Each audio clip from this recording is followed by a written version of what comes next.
Hello friends, आज मैं आपको रीजनिंग का चैप्टर्स लेके आया हूँ स्लोली।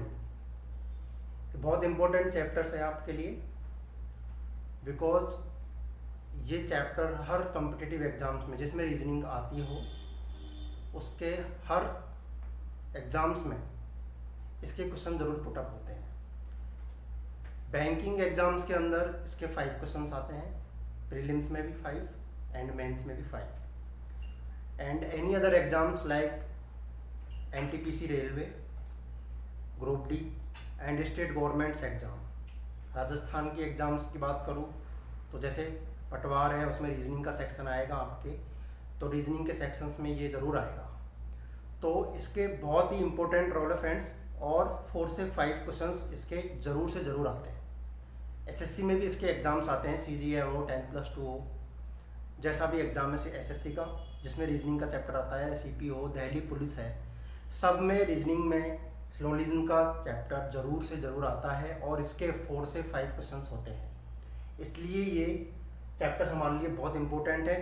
दूसरी बात, ये चैप्टर बहुत ही कंफ्यूजिंग चैप्टर है। स्टूडेंट काफ़ी पढ़ने के बाद में भी इसमें थोड़ा बहुत कन्फ्यूज़न रहता ही है, आते हुए क्वेश्चंस को भी वो रॉन्ग करके आ जाता है एग्ज़ाम्स के अंदर।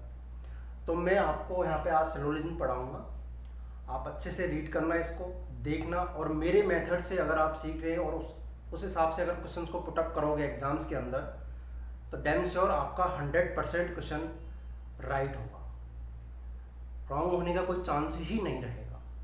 इसलिए ध्यान से देखना, बहुत इंपॉर्टेंट चैप्टर है। ओके, ठीक है, तो देखते हैं स्लोलिज्म क्या है। स्लोलिज्म के जो क्वेश्चंस आएंगे आपके पास, इसमें 4 तरह के स्टेटमेंट बनते हैं। स्टेटमेंट आएंगे आपके पास, उसके बाद नीचे उनके कंक्लूजन आएंगे। कंक्लूजन 2 हो सकते हैं, 3 हो सकते हैं, फिर आपको आंसर देना होगा। वो मैं सारा आपको अभी बताता हूँ। फर्स्ट कंक्लूजन होगा इसका, जो स्टेटमेंट होता है वो कैसा होता है। इसमें 4 तरह के स्टेटमेंट बनेंगे, उससे बाहर आएगा नहीं, 4 ही तरह के स्टेटमेंट बनेंगे, वो आपसे मैं अभी डिस्कस करूँगा यहाँ पर। तो जो मेरा फर्स्ट स्टेटमेंट होता है, यहाँ पे मैं स्टेटमेंट लिख लेता हूँ।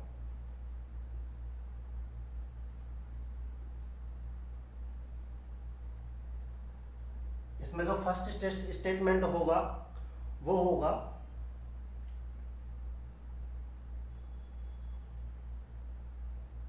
कुछ A B है। दिस इज फर्स्ट स्टेटमेंट, कुछ A B है। आपके पास इस तरह का आएगा, A और B की जगह कुछ भी हो सकता है, ये मैं आपको स्टेटमेंट बता रहा हूँ। ओके, जब हम क्वेश्चन सॉल्व करवाऊंगा मैं आपको, तब आपको और अच्छे से समझ में आ जाएगा। अभी ये मैं आपको स्टेटमेंट की बात कर रहा हूँ यहाँ पर। ओके फ्रेंड्स, सेकंड स्टेटमेंट होगा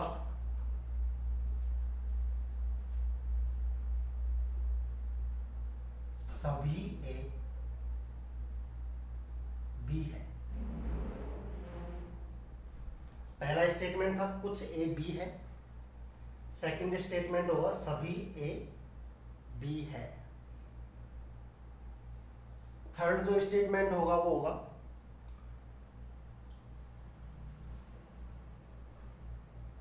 कोई A B नहीं है। कोई A B नहीं है, ये हमारा थर्ड स्टेटमेंट होगा। एंड 4, कुछ A B नहीं है। तो ये 4 तरह के स्टेटमेंट आपको देखने को मिलेंगे एग्जाम्स के अंदर। तो ध्यान से देखना, स्टेटमेंट कुछ इस तरह से होंगे आपके सामने। कुछ A B है, सेकंड सभी A B है, थर्ड कोई A B नहीं है, एंड 4 लास्ट कुछ A B नहीं है। ये आपके सामने स्टेटमेंट है। अब इनको आपको कैसा करना है, वेन डायग्राम में बनाना है। वो मैं आपको बता रहा हूँ कैसे बनेगा। चारों स्टेटमेंट के जो डायग्राम है वो मैं आपको इधर बताऊंगा अभी कि ये कैसे बनते हैं। आपको एज इट इज़ वैसा ही बनाना है। एक मैं यहाँ पे मेन डायग्राम बनाऊंगा, ध्यान से देखना फ्रेंड्स। यहाँ पे मैं मेन डायग्राम बनाऊंगा, मेन, और यहाँ पर मैं इनकी रेंज बताऊंगा कि डायग्राम की जो रेंज है वो कहाँ तक जा सकती है। ठीक है, दैट्स क्लियर। तो मैं फर्स्ट स्टेटमेंट का डायग्राम बनाऊंगा अभी। कुछ ए बी है, तो मेरा मेन डायग्राम जो होगा इसका वो इस तरह का होगा। कुछ ए, ये ए हो गया, बी है, ये हमारा मेन डायग्राम होगा। कुछ ए बी है, ये पूरा ए था हमारे सामने, इसमें से मैंने कुछ ए को बी में कन्वर्ट कर लिया तो बन गया कुछ ए वी है। ये हमारा मेन डायग्राम है। एग्जाम्स में आपको ऐसा बनाना है, और जो रेंज वाला बताऊंगा मैं आपको वो आपको माइंड में रखना है। ऐसा नहीं कि दोनों डायग्राम आप एग्जाम्स में बनाओ। जब आपको मैं प्रैक्टिस करवाऊंगा तो रेंज डायग्राम आपके माइंड में चलेगा, एंड मेन डायग्राम आप वर्कशीट पे वहाँ पे जब सॉल्व करोगे तब बनाओगे। ठीक है, तो इसकी रेंज क्या होगी?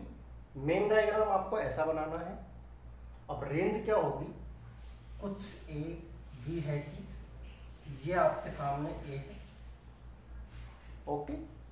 इसके अंदर मैं डाल देता हूं बी को, ये इसकी रेंज होगी फ्रेंड्स। एक मेन डायग्राम ये बनेगा, एंड इसकी रेंज ये हो सकती है, ये पूरा ए था, इसमें से कुछ हमने क्या ले लिया? बी ले लिया। ठीक है, स्टेटमेंट हमारे सामने यही था, कुछ ए वी है, ओके। सेकंड देखते हैं। ध्यान रखना, स्टिक डायग्राम आपको ऐसे ही बनाने हैं, कभी भी कोई कंफ्यूजन नहीं होगा, और ना कभी आपका एग्जाम्स के अंदर रॉन्ग होने के चांस होंगे। ठीक है फ्रेंड्स। सेकंड, सभी ए वी है। सेकंड स्टेटमेंट था सभी ए वी है, तो हमारा जो मेन डायग्राम बनेगा इसका, ये सभी ए, ये ए है मेरे पास, तो क्या बोला है इसने? सभी जो ए है वो क्या है? बी है। तो मैं क्या करूंगा? और ये इसको बी को इसके ऊपर बना दूंगा। यहां तक क्लियर? पहले मैंने ए बनाया, सभी ए वो क्या हो गए? बी हो गए, इसके ऊपर बना दिया तो ए अंदर आ गया ना। स्टेटमेंट में यही बोला है सभी ए वी है, ये इसकी रेंज थी। अब मैं इसकी रेंज बताऊंगा आपको। ध्यान रखना, एग्जाम्स में आपको मेन डायग्राम बनाना है, और रेंज वाला आपको सिर्फ माइंड में रखना है कि इस डायग्राम की रेंज ये भी है, ऐसा भी बन सकता है। ठीक है फ्रेंड, जब आप प्रैक्टिस करोगे तब आपको बिल्कुल क्लियर हो जाएगा। ये दो डायग्राम बनाने की जरूरत नहीं पड़ेगी, बस मैं आपको समझाने के लिए बता रहा हूँ कि इसकी रेंज यहाँ तक ऐसे हो सकती है, दैट्स ऑल। तो ये हमारा मेन डायग्राम था, सभी ए बी है। अब इसकी रेंज क्या हो सकती है? ये ए है, हमसे बोला गया है सभी ए बी है, तो बी बिल्कुल जस्ट ओवरलैप हो सकता है, बिल्कुल जस्ट ओवरलैप हो सकता है। तो ये क्या हो गया? बी। This is range. इसमें देखो मैंने थोड़ा स्पेस देके बनाया, ये हमारा मेन डायग्राम रहेगा, और ये बिल्कुल ओवरलैप है, इसकी रेंज है। ये ऐसे भी बन सकता है। ठीक है, थर्ड स्टेटमेंट की बात करूंगा मैं। कोई ए वी नहीं है, इसका आपको डायग्राम कैसे बनाना है? कोई ए वी नहीं है, यानी कि बी बिल्कुल इसके टच में नहीं होना चाहिए, ये वी रहेगा, इतना स्पेस रहेगा। मिला दोगे तो हमारा डायग्राम गलत हो जाएगा, क्योंकि स्टेटमेंट क्या है? कोई ए वी नहीं है। तो मैंने ए यहाँ बनाया, स्पेस देके बी बनाया, बिल्कुल अलग अलग, आपको समझाने के लिए ये बिल्कुल अलग है। इसकी रेंज क्या हो सकती है, कहीं पे भी बना दो, ये ए हो गया और बी आपने इतना दूर बना दिया, कहीं पे भी बना दिया, बस ए के टच में नहीं होना चाहिए। फाइनल, कोई ए वी नहीं है, बस ए आपने यहां बनाया और बी इधर बना दिया, कहीं पे भी बना दिया। जब एग्जाम्स में बनाओगे तो आपको इतना डिस्टेंस रखना है और ये आपके माइंड में रहना चाहिए। ठीक है फ्रेंड्स, ये हमारे मेन डायग्राम हो गए और ये इनकी रेंज हो गई। अब बचता है फाइनल, कुछ ए वी नहीं है। ध्यान रखना, इस स्टेटमेंट का आपको कभी भी डायग्राम नहीं बनाना है, इसका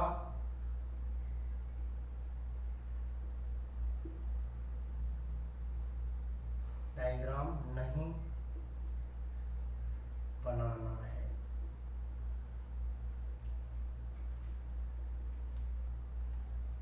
इस स्टेटमेंट का आपको डायग्राम नहीं बनाना है। जब क्वेश्चंस आएंगे तो मैं इसको सॉल्व कराऊंगा, इसका कोई डायग्राम नहीं बनाना है आपको। इसको डायरेक्ट कैसे करना है मैं वो बताऊंगा। बस डायग्राम आपको 3 के बनेंगे, कुछ ए वी है, मेन डायग्राम आपने देख लिए कैसे बनाए हैं मैंने, और रेंज भी मैंने आपको बताया है कि इनकी रेंज कहाँ तक हो सकती है।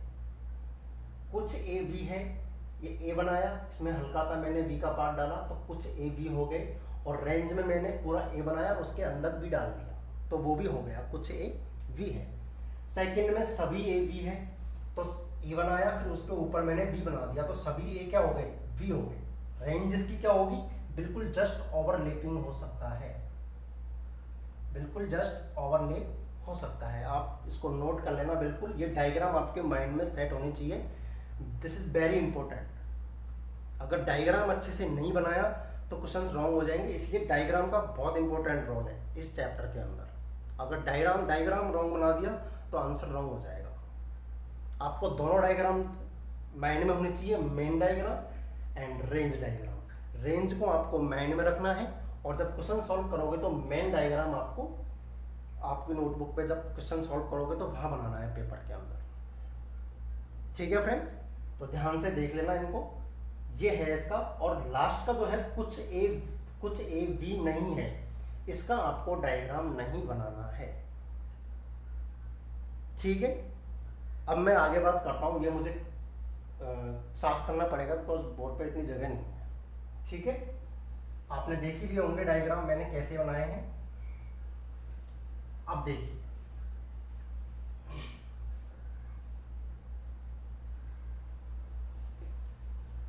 सिलोजिज्म की क्वेश्चनों में आपके सामने 2, 3, 4 स्टेटमेंट होंगे। ये जो 4 स्टेटमेंट है एज इट इज ऐसे ही स्टेटमेंट होंगे और उनके नीचे कुछ कंक्लूजन्स होंगे, यानी कि निष्कर्ष होंगे। वो कथन है और उनके नीचे निष्कर्ष दिए होंगे। निष्कर्ष आपके सामने 2 हो सकते हैं, 3 हो सकते हैं, 4 हो सकते हैं। तो आपको उनको देखना है कि कौन सा निष्कर्ष, कौन सा कंक्लूजन राइट है और कौन सा रॉन्ग है। ठीक है फ्रेंड्स, अब कंक्लूजन राइट कब होगा, राइट जब होगा डायग्राम की हर परिस्थिति में। मैं लिख देता हूं यहां पर कि कंक्लूजन राइट और रॉन्ग कब होगा। निष्कर्ष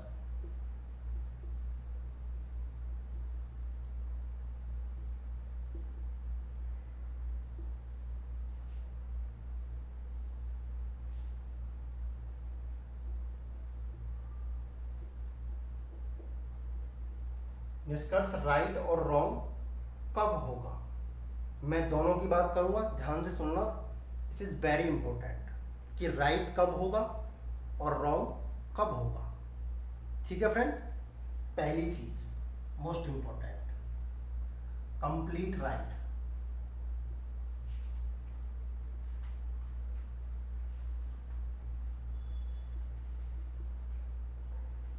पूर्णतः सत्य वो कब होगा। 2 ही तरह के आंसर आएंगे, या तो वो गलत होगा या वो सही होगा। हमको सही कब करना है, जो निष्कर्ष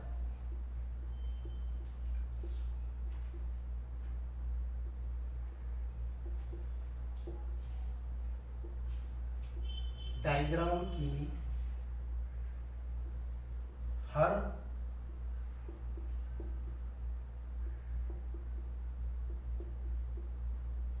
परिस्थिति में सही होगा। जो निष्कर्ष, जो कंक्लूजन डायग्राम की हर कंडीशन में सही होगा उसे ही कंप्लीट राइट मानेंगे। यानी कि मेन डायग्राम में भी वो आ रहा है जो हमारा कंक्लूजन है, और जो रेंज में भी आ रहा है। ठीक है, जब मैं क्वेश्चन सॉल्व करवाऊंगा तो आपका बिल्कुल डाउट क्लियर हो जाएगा। ये चीज ध्यान रखनी है, कंप्लीट राइट कब होगा? जो निष्कर्ष डायग्राम की हर परिस्थिति में बिल्कुल सही बैठेगा उसी को सही मानेंगे, वरना और किसी भी को भी निष्कर्ष को हम सही नहीं मानेंगे, वो रॉन्ग होगा। और आपको यही करना है, 100% वैलिड प्रूफ है ये, वैलिड, आपका आंसर रॉन्ग नहीं होगा, बिल्कुल राइट होगा। ठीक है, सही जब ही मानेंगे हम जब वो डायग्राम की हर परिस्थिति में क्या होगा? सही होगा, जो हमारा निष्कर्ष है। ठीक है, कंप्लीट रॉन्ग सेकंड आता है, कंप्लीट रॉन्ग।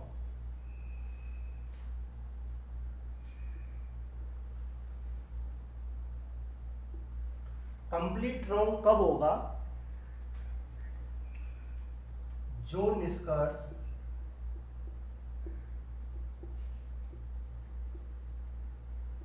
डायग्राम की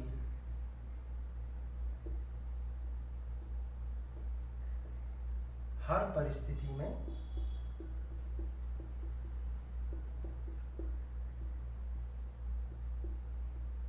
गलत होगा।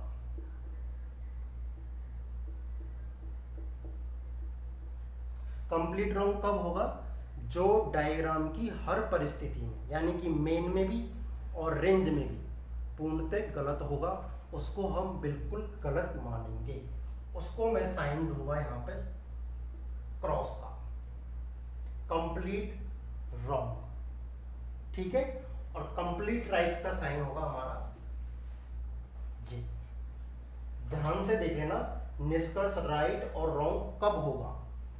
कंप्लीट राइट कब होगा? जो निष्कर्ष डायग्राम की हर परिस्थिति में सही होगा, यानी कि मेन डायग्राम में भी और रेंज डायग्राम में, बिल्कुल हर परिस्थिति में, मेन में और राइट रेंज में, दोनों में जब सही होगा उसको हम बिल्कुल कंप्लीट सही मानेंगे।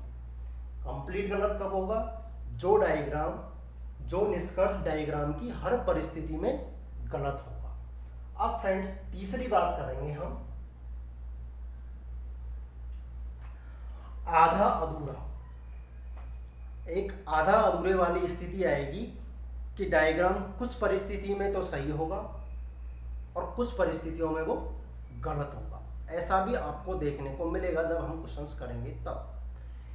ये तो मैंने कंप्लीट राइट और कंप्लीट रॉन्ग की बात की है यहाँ पर, और एक होगा आधा अधूरा वाला, यानी कि वो डायग्राम की कुछ परिस्थिति में तो सही मिलेगा और कुछ परिस्थिति में क्या मिलेगा? वो गलत मिलेगा। तो मैं उसको आधा अधूरा बोलूँगा, यानी कि वो होगा पार्शियली रॉन्ग। ना तो वो कंप्लीट राइट है ना वो कंप्लीट रॉन्ग है, दिस इज पार्शियली रॉन्ग, यानी आधा अधूरा, कुछ सही कुछ गलत। ठीक है, ये मेरी तीसरी कंडीशन होगी, आधा अधूरा गलत, उसको मैं बोलूंगा पार्शियली रॉन्ग।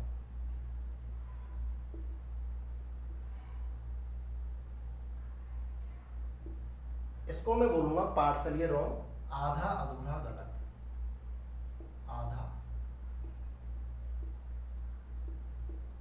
अधूरा गलत। ठीक है फ्रेंड, जो निष्कर्ष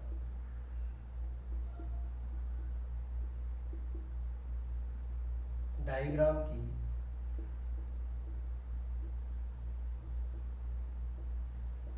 कुछ परिस्थितियों में तो सही होगा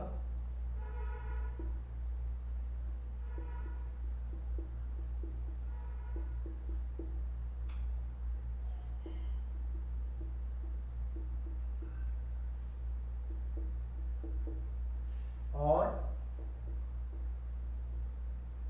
कुछ में गलत जो निष्कर्ष डायग्राम की कुछ परिस्थिति में तो सही होगा और कुछ परिस्थितियों में वो गलत होगा, वो क्या होगा, पार्शियली